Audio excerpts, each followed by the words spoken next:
তো আজকের ভিডিওতে আমি তোমাদের সাথে শেয়ার করব বন্দে ভারত চড়ার অভিজ্ঞতা। আসানসোল থেকে হাওড়া যাওয়ার ট্রেন নিয়েছিলাম। প্রথমেই লাগেজগুলো একটু সেট করে বসে পড়লাম। প্রচণ্ড গরম ছিল, তার মধ্যে ওরা দিয়ে গেল ঠান্ডা একটা জলের বোতল 500 ml এর। তারপর কিছুক্ষণের মধ্যেই কিন্তু খাবারটা দিয়ে চলে গেল, কারণ জার্নিটা একটু শর্ট ছিল।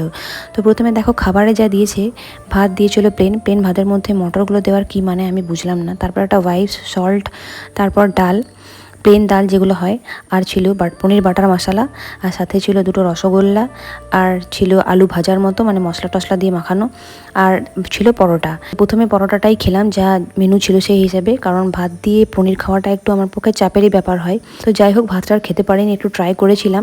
খাবারের টেস্টগুলো কিন্তু আমার বেশ ভালোই লেগেছে, কিন্তু ভাতের জন্য এই কম্বিনেশনটা কিন্তু অবশ্যই নয়। তারপর দইটা খেলাম, এই দইটা আমি পুরোটাই খেয়ে শেষ করে দিয়েছি। তো মোটামুটি ভালোই অভিজ্ঞতা ছিল বন্দে ভারত চাপার। যেহেতু দুপুর দিকে ট্রেনটা ছিল, তাই জগায় মাথায় ঘুমিয়ে পড়েছে।